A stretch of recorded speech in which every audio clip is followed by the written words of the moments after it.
qué están reclamando, qué les hicieron, qué deben, qué les deben. Ese es el objeto. Entonces, dentro de las ramas de la filosofía, vemos que esta juega un papel muy importante en el derecho.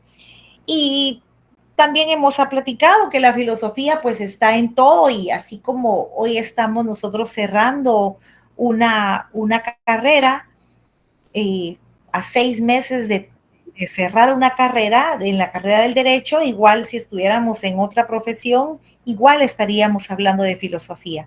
La filosofía está en todos los ámbitos que nosotros conocemos. Ya los profesionales que están aquí con nosotros en esta sección, en su estudio previo a esta profesión del derecho, también conocieron aspectos filosóficos. Nosotros, todos, incluso las personas que no tienen, que no están ahorita en este cierre de esta profesión, eh, también ponen en práctica la filosofía. Lo que pasa es que nosotros pues ya tenemos un fundamento y conocemos que ese actuar normal es parte de la filosofía. Vemos que a través de las distintas ramas de la filosofía, nosotros encontramos conceptos esenciales que influyen mucho en la teoría y en la práctica. La teoría, pues, es todo esto que nosotros estamos platicando, estos códigos, los libros, los reglamentos, todo eso es la teoría. Y la práctica jurídica, pues, ya es al momento de que tenemos en nuestras manos un caso. En este contexto, entonces, vamos a analizar detalladamente 4 de las muchas ramas de la filosofía que existen. Nos vamos a basar en estas 4 únicamente y las vamos a encuadrar al derecho. Vamos a hablar de la ontología, la nociología, la axiología y la deontología. De esta ontología ya platicamos nosotros, ya tuvimos cierto conocimiento cuando nosotros empezábamos a hablar de filosofía este año. Nosotros hablábamos de ontología y primero recordemos, ¿verdad? Aquello que abordamos en las primeras sesiones. La ontología, ¿cuál es la etimología de esto? Ontos, que significa ser o ente, y logos, que es el conocimiento, el estudio, la teoría. Y es la ontología, entonces, estudia al ser, evalúa al ser, conoce al ser, conoce el estudio del ser. La ontología se traduce como el estudio del ser.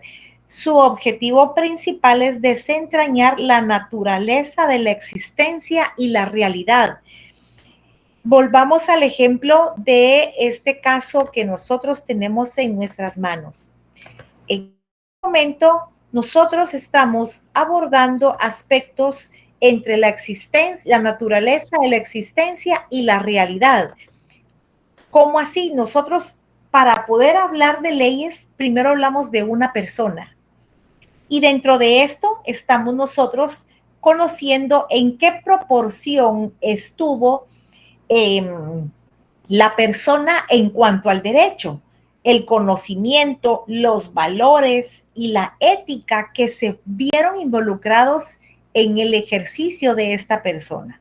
Ahorita que hablamos de estas ramas las ramas de la filosofía y cómo las encuadramos en el derecho, ubiquémonos en un caso, en un expediente que tengamos en nuestras manos, porque de ese expediente vamos a ir sacando esas partecitas y vamos a ir clasificando cuál es ontología, cuál es nociología, cuál es la axiología, cuál es la deontología. En ese mismo expediente nosotros encontramos esas 4 ramas de la filosofía encuadradas en ese derecho, que es ese expediente.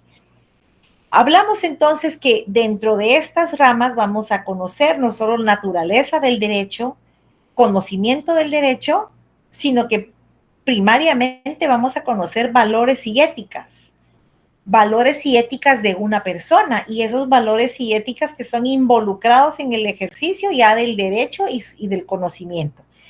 Enfoquémonos en la ontología, la naturaleza del ser y su relación con el derecho. En la ontología, esta pues desempeña un papel fundamental al abordar la naturaleza del ser y la realidad. Vamos a encontrar que existen ciertas comparaciones entre ontología y metafísica.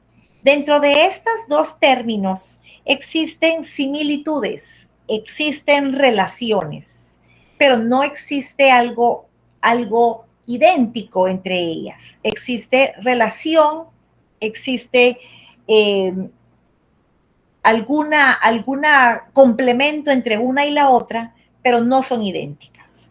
Vamos a encontrar que dentro de la ontología vamos a y la metafísica, la ontología y la metafísica estrechamente se relacionan, pero la ontología es la que se ocupa de estudiar específicamente el estudio del ser y la realidad, mientras que la metafísica se refiere a cuestiones más amplias, más profundas, que podemos hablar de la naturaleza, del universo, de la existencia de Dios, del tiempo. Entonces, si bien es cierto, estas pueden relacionarse, pero ¿en qué sentido?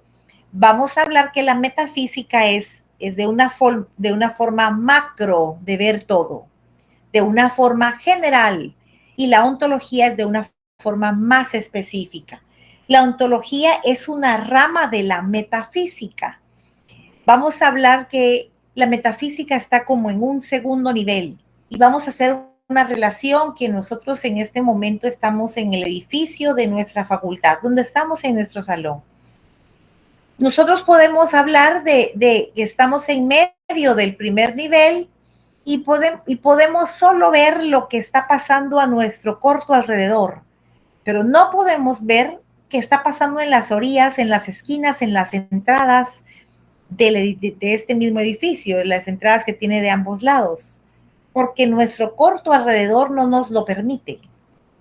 Mientras esta es la ontología, un estudio más detallado, más concreto, más cerrado, más específico. La metafísica ahora nos trasladamos al segundo nivel. En el segundo nivel vamos a enfocarnos en los mismos aspectos que están abajo, pero de una forma amplia y general. En un segundo nivel, nosotros en metafísica, nosotros podemos conocer qué está pasando en las dos entradas, en las cuatro esquinas, qué está pasando en el actuar de cada uno de estas personas de esa forma universal.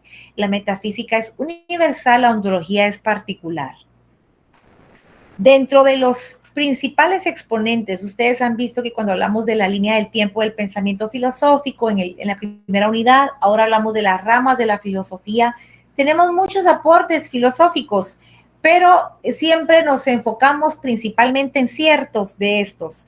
Y en la ontología podemos nosotros encuadrar en que vamos a referirnos a los aportes de Platón y de Aristóteles. Ellos van a ser también de nuestros principales pensadores en una perspectiva ontológica. Dentro de esta también vamos a examinar las distintas corrientes que se dieron dentro de la misma ontología. Entonces, hablamos ya que la ontología se considera una rama de la metafísica, ya que aborda preguntas fundamentales sobre la esencia del ser, mientras que la metafísica también habla de esto, pero de una forma más universal, habla de la existencia de Dios, habla del tiempo, del universo, va más allá que los alcances inmediatos de la ontología.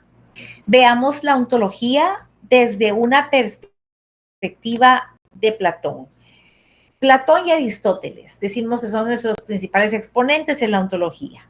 Platón fue catedrático de Aristóteles, por eso cuando hablamos de Aristóteles quien fue discípulo de Platón, ¿verdad? Pero Platón en su perspectiva ontológica, podemos nosotros hablar que para Platón en general el mundo sensible que percibimos a través de nuestros sentidos es una copia imperfecta del mundo de las ideas, que es eterno, perfecto e inmutable. ¿Por qué Platón se refería a la ontología como esta mundo sensible que percibimos a través de nuestros sentidos, es solo una copia imperfecta de las ideas.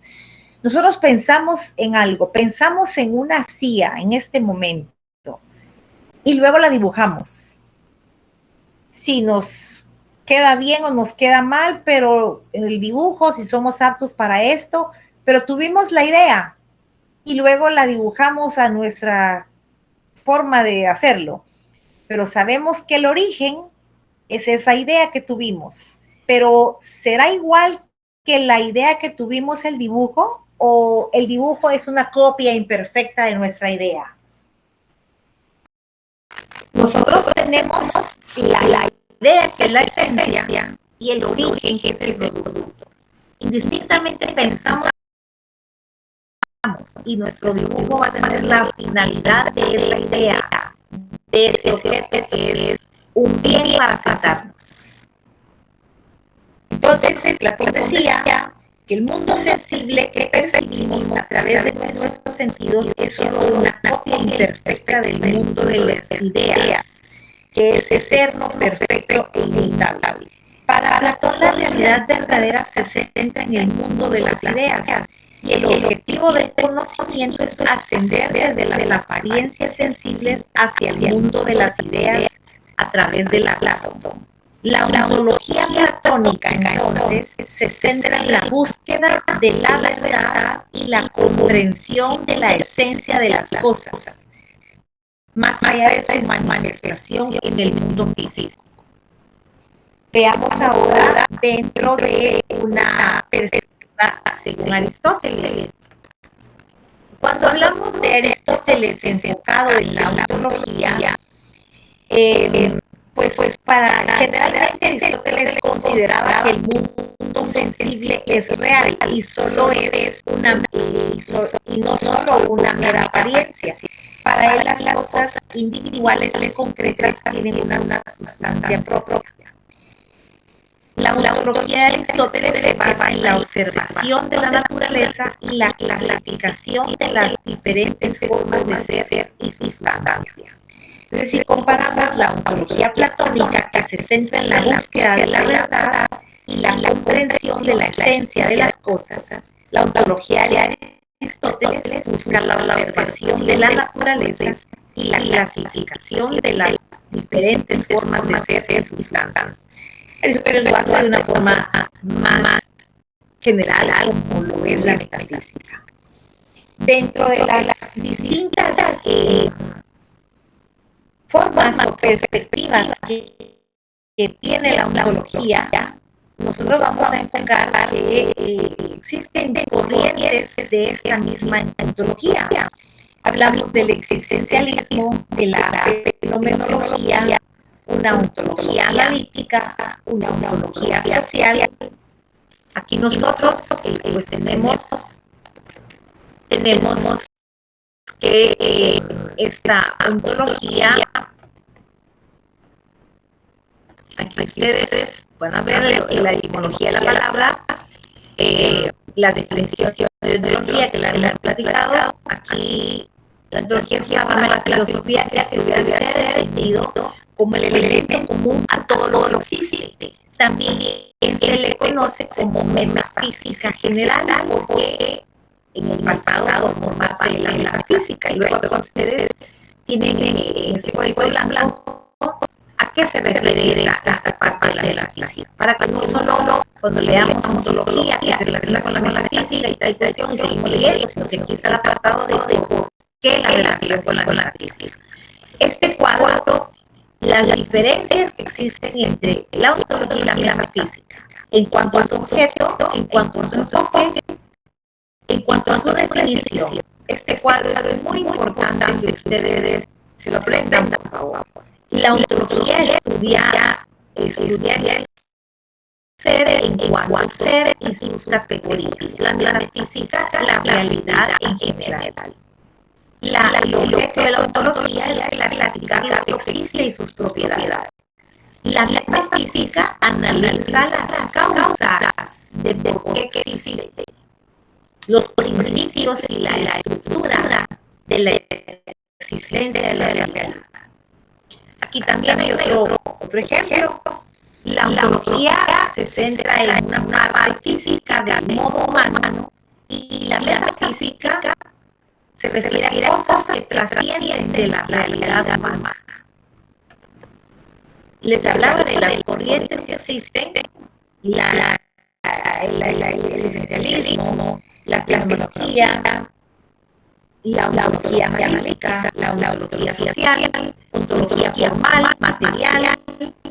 Y vemos que dentro de esas tantas corrientes que existen, por ejemplo, la ontología formal estudia la estructura lógica y las relaciones fundamentales del ser. La ontología material clasifica las entidades que existen en el mundo real. La ontología descriptiva se enfoca en describir y analizar la realidad tal como la percibimos. La ontología descriptiva entonces se puede relacionar a la ontología desde un punto de vista de Platón. Aquí hablamos de la historia de la ontología, pues como les he comentado en temas de ontología, de historia, de las distintas partes de la filosofía, pues hagan el favor de leerlo solo por tener el conocimiento de dónde se origina, pero para motivos de examen no hay preguntas de historia ni hay fechas, por favor. Entonces, aquí no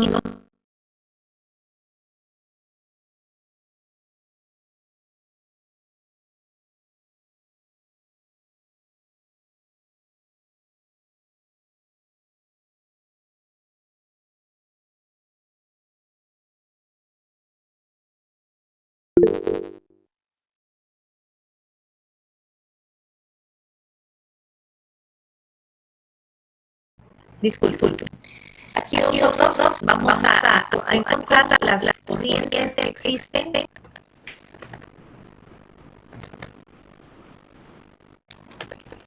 Los principales exponentes, si bien es cierto, hablamos de Aristóteles de Platón, pero ellos que escribieron desde puntos de vista en cuanto a la ontología.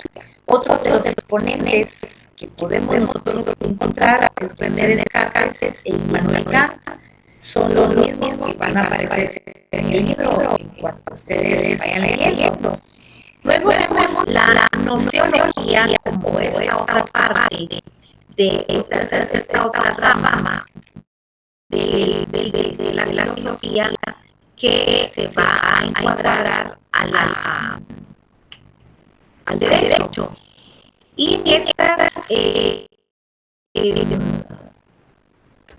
vamos a ver la gnoseología en el ámbito de la filosofía se ocupa del estudio del conocimiento humano. La gnoseología, la relación, igual que cuando hablamos de ontología y metafísica, también hay cierta relación entre la gnoseología y la epistemología. Aquí nosotros estamos encontrando, pues nuevamente, al dar inicio con esta otra rama, conocemos la etimología de la palabra.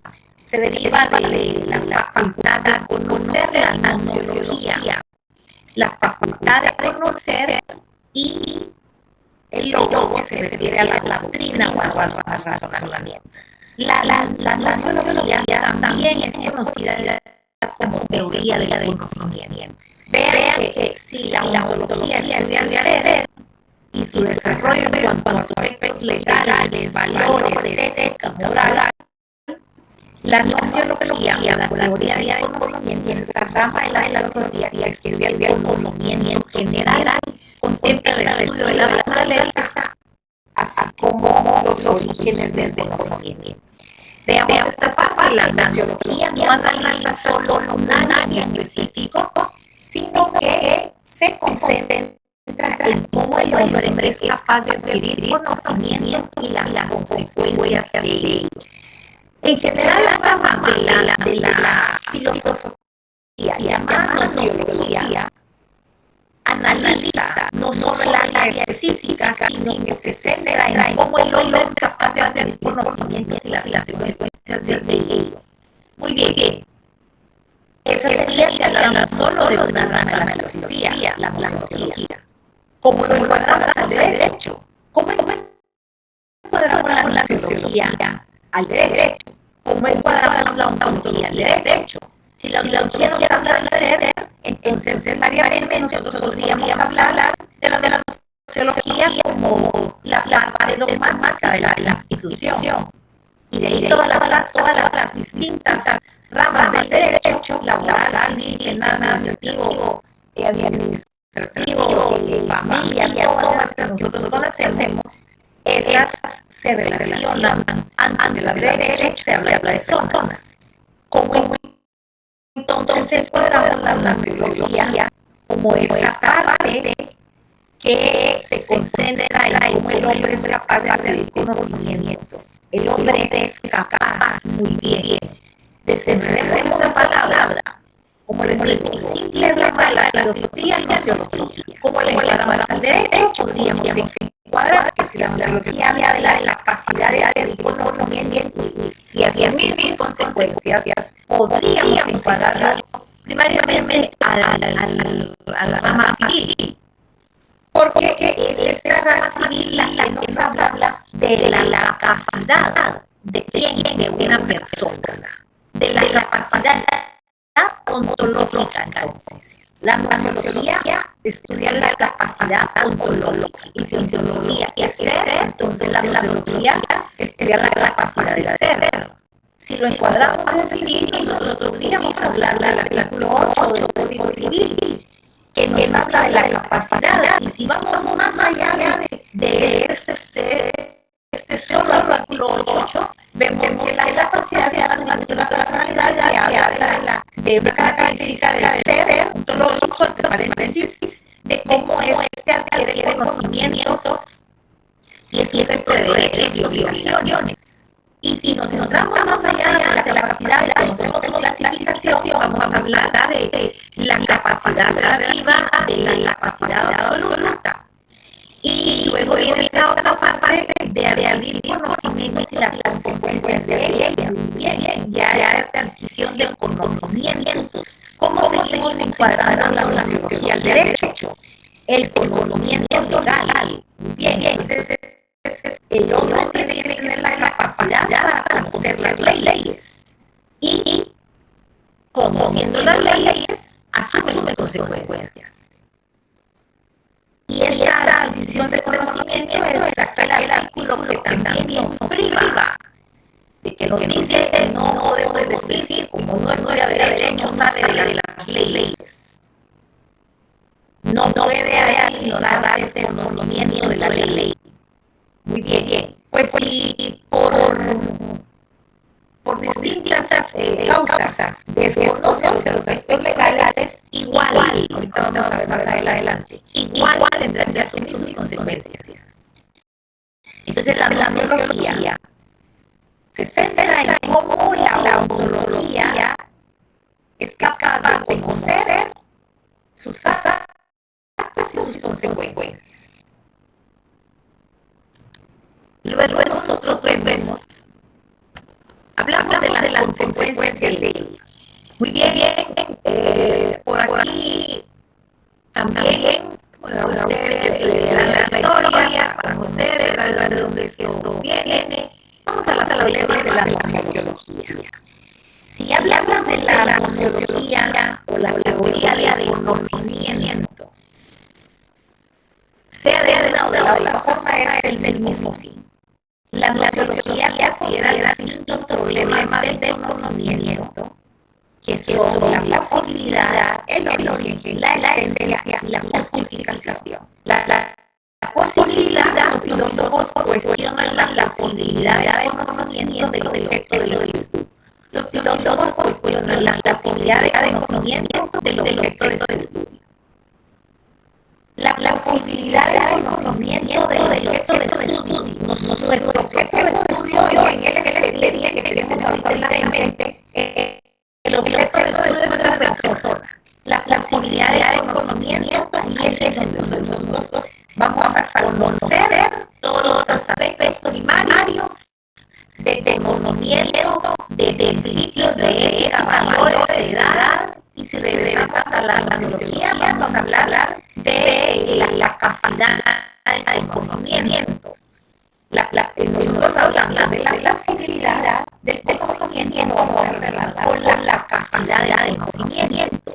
Si la capacidad es plena o absoluta, para nosotros conocer el objeto del estudio, vamos a tomar en cuenta la capacidad del sujeto en cuanto a la facilidad de conocimiento.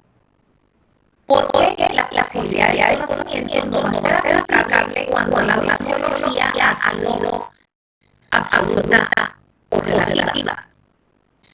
El origen, parte de la sociología, plantea si el conocimiento se obtuvo por experiencia o por razón. Muy bien. Nosotros no vamos, y miren la responsabilidad que tenemos. Nosotros, a diferencia de muchas personas que por distintos aspectos no tienen esa virtud de estar como estamos nosotros a 6 meses de cerrar la carrera universitaria. Muchas personas no tienen esa posibilidad.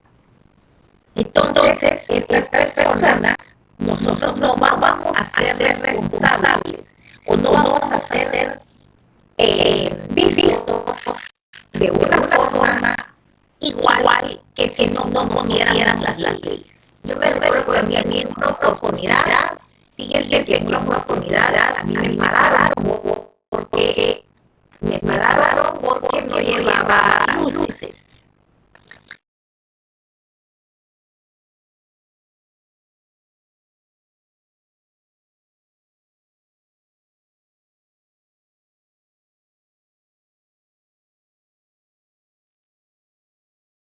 Perdónenme de nuevo. Pues me pararon en la oportunidad que me llevaba luces. No se acerca la gente conmigo, yo inmediatamente mire, una mitad me dice que entonces le digo, pero mire, yo soy abogada, mire que calificada de la vida, yo soy abogada. Y me dice, señor, yo mayor razón, me dice, porque usted conoce las leyes. Entonces, veamos eso, nosotros somos responsables. Nosotros estamos saliendo, conociendo el origen de lo que estamos haciendo, no al mismo razón. El origen, como parte de la sociología, plantea que nosotros yo por experiencia, por razón. Nosotros adquirimos conocimientos y lograr tener ese conocimiento medio de la razón que tenemos fundamentalmente no por experiencias, no por algo empírico, sino por algo razonable. Y aquí debemos tener mucho cuidado, porque, por ejemplo, nuestros clientes, el cliente que está en nuestro cliente que estamos ahorita teniendo en nuestras manos, es una forma imaginaria, no es nuestros clientes se dan implantando en nosotros todo su asunto. Plantea que el conocimiento por experiencia por razón. A nosotros nos están dando un expediente que vamos a salvar los intereses de una persona, porque nosotros tenemos ese conocimiento medio de la razón, del conocimiento profundo de las leyes, no por experiencia. La experiencia, podríamos hablar que la experiencia no va relacionada a la razón, alguien puede tener experiencia, no tiene conocimiento. Nosotros tenemos que tener esa doble obligación de tener el conocimiento y la experiencia que se va adquiriendo. La experiencia está relacionada con la generación del sujeto y el objeto. En todo lo que nosotros tenemos esa relación entre sujeto y objeto. Siempre tenemos a una persona que es el sujeto y el objeto es el origen, el verbo, el sentido de lo que estamos haciendo. A la vez se pregunta cuál tiene la verdadera importancia. Para nosotros no puede existir un sujeto ni un objeto. Tenemos bien, pero de repente tiene algo que nos está incomodando, algo que está reclamando, algo que quiere darle certeza jurídica, certeza legal. La justificación, ¿cuál es la diferencia entre creencia y conocimiento? Algo sería verdadero si fuera una creencia. Y el conocimiento, si sus razones y justificaciones son fiables, válidas y fundadas.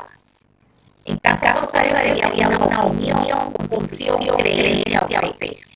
En esta es la justificación, si la diferencia entre creencia y conocimiento, algo sería verdadero y tal cosa. Y el conocimiento se enfrenta en razones y justificaciones fiables, válidas y fundadas. Sin entrar en detalle, porque no es el tema principal y también que no es de importancia nuestra, ahorita lo vamos a hablar hablando. Pero veamos estas justificaciones y la diferencia entre creencia y conocimiento. Con esta noticia, ¿verdad? Esta noticia de esta señorita que ella habla en sitio que dice que no es asesinato, ¿verdad? Si es una violenta. Dentro de los distintos comentarios que los engañó en la creencia están en decir, es lo mismo, el que nada mató, lo mismo que una o la otra no evitó el resultado. Sí, el resultado lamentablemente fue el mismo. Nosotros que estamos viendo con conocimiento. El público en general dice que su creencia justifica su creencia en que lo mismo, que el que nada mató. El mismo resultado lamentable sí lo tuvo. Pero nosotros tenemos esa dicha, esta gran oportunidad de conocer. Nosotros estamos, en base al conocimiento, estamos justificando nuestra respuesta. El resultado es el mismo, pero son delitos, lo vemos completamente distintos, como una calificación animal, porque nosotros tenemos que calificar todos los aspectos basados, fiables, válidos y fundamentados en ley. El que no lo es porque no quiere haber habido implementación. Es que si no tanto, es que si eso o la otra, no es lo mismo, porque los antecedentes no tendrían que ser los mismos. Y no es lo mismo que vienen entre 1 y 20 años más. Entonces, pero ya porque lo justificamos en base al conocimiento. Luego dice que es presunta responsable y él para los comentarios de la creencia. ¿Por qué presunta? Si así está claro de los ojos de quien, claro, no es presunción, es culpable y solo que nosotros estudiáramos esa capacidad judicial, ¿verdad? Y luego estudiáramos de verdad esa etapa de proceso para calificar la culpable. Pero eso somos nosotros que ya justificamos nuestro conocimiento basado en la ley. Miren cómo nosotros, y volvemos a poner en práctica la metafísica, de una forma macro, miramos los asuntos, los encuadramos, los analizamos, y nosotros, si nos pudiéramos aclarar ahí los comentarios, pues esta sería si nos estuvieran requiriendo nuestra asesoría, eso ya sería nuestro trabajo, ¿verdad? Pero miren nosotros de una forma metafísica, de una forma macro, nosotros estamos conociendo el contexto de todo esto. Pero ¿qué piensan? ¿Qué más? Las pruebas son claras. ¿Quién calificó las pruebas? ¿Quiénes dan las, digamos, creencias? ¿Quiénes dan también? No, nosotros ya sabemos que es el derecho constitucional ontológico. Porque el derecho de la Constitución están únicamente encaminados a las personas, y es el ser. Entonces, nuestra presunción es un principio teológico constitucional. Esta rama de la filosofía que la guarda el derecho, que la guía, donde dice que todas las personas se consideran inocentes hasta que se cumplan ciertas condiciones procesales. Entonces vemos como estas cuatro ramas, nosotros las estamos encuadrando a nuestro derecho. Luego, aquí viene otra de las ramas que es muy importante, es la deontología. La deontología jurídica, que como les decía, esa es de las ramas, estamos viendo que estamos viendo estamos viendo que la deontología jurídica trata, aquí vamos nosotros completitos. La deontología jurídica trata de la moral del abogado y la forma de actuar con su cliente.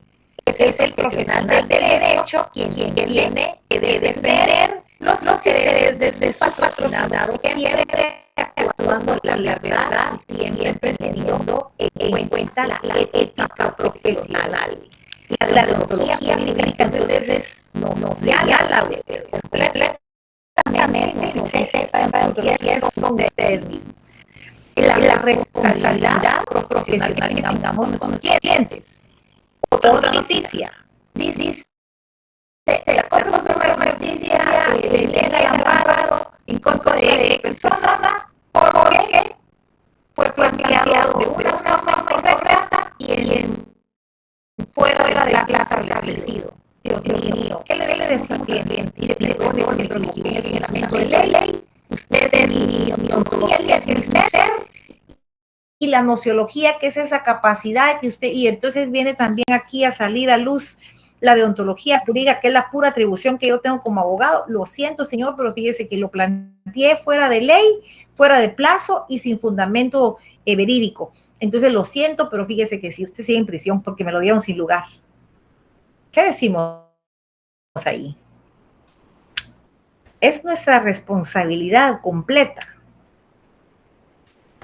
La deontología jurídica, entonces, es la moral del abogado y la forma en que actuamos con nuestros clientes.